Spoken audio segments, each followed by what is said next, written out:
Here I am in Sumeru at Adventure Rank 7 on a brand new account, and as you can see here I've also got my Dendro Traveler. Most people have no idea you can do this and think you have to wait a very long time to enter Sumeru, but in this video I'm going to show you exactly how to get there really early. This way you'll not only get access to a really helpful character very early on, but you'll also be able to farm Ascension materials in case you get Alhaitham, Nahida, or any of the other characters from Sumeru, without waiting weeks for the story to take you to the land of Sumeru. So let's dive in so we can unlock this new area and the new Dendro character early. The first thing you have to do is play through the main story until you get an Archon quest called the Outlander Who Caught the Wind. This happens very early in the game and you'll be around Adventure Rank 5 when you receive this quest. We have to complete this quest to unlock a larger part of the map, otherwise we're going to be confined to Mondstadt and that's not going to get us to Sumeru. And to complete this quest we have to go to 3 different domains, one with Amber, one with Kaya, and one with Lisa. We go through all of those domains, complete them, and you'll know that you're ready to go to Sumeru once you have both Kaya and Lisa unlocked.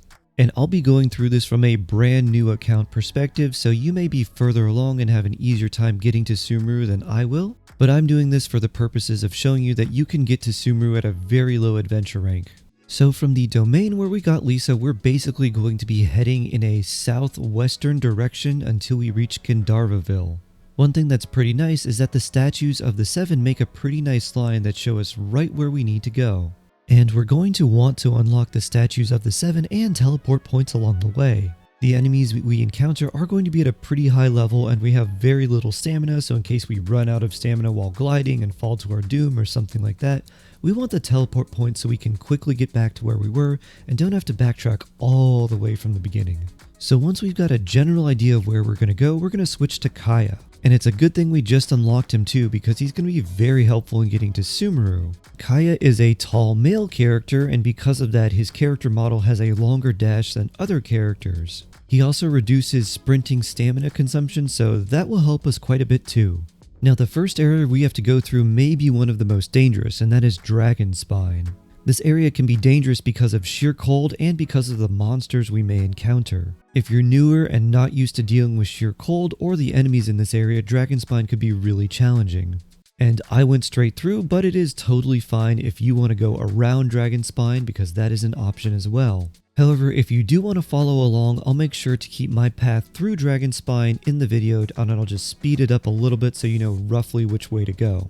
And if you are newer, make sure that you're going between heat sources, whether it's a lamp or a fire pit or a warm Sealy or something like that. This way the sheer cold won't overtake you and drain all of your health. Once we've braved the icy chill of Dragonspine, we'll end up in Liyue. And we also need to be really careful here because the area we're going to enter has a Ruin Guard and a Lava Churl, and both of these things can wipe out your party if you're not careful. So we're just going to hug the cliffside and do our very best to avoid these 2 large enemies. And just make a note, if you see any enemy with a really large health bar, just avoid them because they are going to hurt you a lot if you engage with them. I'm also sort of rushing through this run. I'm not really going for any treasure chests, any Sealies, anything like that. You can obviously take your time and go through and get all the treasure if you want to. But just be aware that some of the treasure and even some of the gatherables like sweet flowers are booby trapped and enemies will pop out and attack you. So you may want to avoid picking up the treasure or doing any sort of exploration right now. We're just trying to get to Sumeru at this point. Now another reason I like Kaya is because he can also use his skill to ice bridge across. If you're unfamiliar with that, there's going to be a few water areas that we may have to cross and we don't have enough stamina to glide across the areas from a high cliff. So instead, we use Kaya's elemental skill on the water. It creates a little ice platform for us to walk on. And when the cooldown for his elemental skill is up, we can use it again and then just create another platform a little bit further ahead, thus creating an ice bridge across from one body of water to safe dry land. After we cross the shoal, we're going to be in more of the familiar part of Liyue with all of the greenery and mountains. We're going to go towards the next statue of the 7 and eventually make our way towards Liyue Harbor. We'll make sure to grab the teleport point right outside of the harbor, but we're not going to go into the city. Instead, we're going to go up a mountain path right outside of Liyue and continue down towards Sumeru. We'll unlock the statue of the 7 at the Liyue region, and this is sort of optional because it is up on a mountain and a little bit out of the way, but I think it's a good idea to unlock this because next we're going to Lingzhu Pass. And this area can be quite dangerous because there are a lot of treasure hoarders, some abyss mages, and enemies that can overwhelm us if we're not careful. So having the teleport point is just like a little bit of insurance, so in case our party does get knocked out, we have a nice place to go back to and we're not losing a lot of progress. So we've got to be careful of the enemies here, and we continue up and around. Continue to hug the cliffside. Eventually the path will lead you into the chasm, and this is the final area we need to go to before we can get to Sumeru and unlock all the Dendro goodness. Once in the chasm, we'll look for the familiar red light showing above the statues of the seven to guide us where to go. But instead of flying directly into the area where the statue is in the chasm, we're going to go around. And the reason we're doing this is because we want more of a height advantage so we can glide down to the statue. We can't get to the statue from a straight shot from where we enter, so we need to go around for a much easier time and not deal with any of the monsters or drop into the big pit in the center. We'll also end up avoiding most of the enemies on this path, but we do need to be careful because there are some Fatui enemies near the statue of the seven. So we need to be mindful of them, give them a wide berth, and just glide down and get that statue, unlocking the map for the chasm.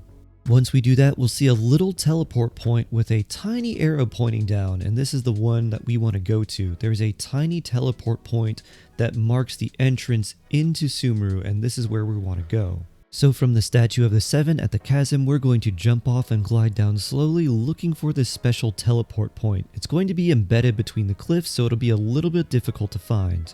But just follow along in the video and it'll be a lot easier for you.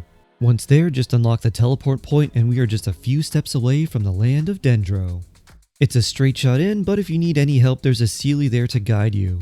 Now climb up this rock, or you can Spider-Man tether up to the statue of the seven in Sumeru, and this is where we can unlock the Dendro Traveler. Once here, simply switch to your Traveler, make sure to hit resonate with Dendro, and there you've got your Dendro Traveler, but you've also unlocked Sumeru. And this is extremely helpful because the Dendro Traveler is the best traveler of all the ones we have. Dendro is an extremely good element. And if you get any of the 4-star or 5-star characters from Sumeru, you're going to need to get their talent books and their boss materials, and it's very likely that they're going to be in this land. So it's a really good idea to unlock it early, otherwise you might have them stuck at level 40 and feeling like they're unusable until you do a lot of the Archon quest. Because if you had to do this the normal way, it would take you weeks. This is also super nice for newer players because the Dendro Traveler is really good and enables a lot of really good teams, especially early on. When you're just starting out, you don't have access to a whole lot of characters, and the characters you do have aren't necessarily that good and don't synergize very well with each other. The Dendro Traveler kind of solves that because characters that aren't normally seen as very good, like Lisa or Barbara, do very well with the Dendro Traveler. So if you're new or haven't been to Sumeru, I highly suggest that you go and unlock the Dendro Traveler as well as have a waypoint into the land of Dendro. I suggest it almost as much as liking this video and subbing to the channel. But having access to Sumeru and the Dendro element early can be really beneficial to you, especially if you get one of those nice Sumeru characters. You don't have to wait until the Archon quest pulls you to the nation. You can get there early, build them, and have a really strong character instead of waiting weeks to get one. This also helps you with a lot more team options, and that's always a good thing. I hope you enjoyed this video, and whether you're interested in character evaluations or free Primo Gems, make sure to check out my other videos. I love you all, have a wonderful day, stay jawsome, and I can't wait to see you in the next one.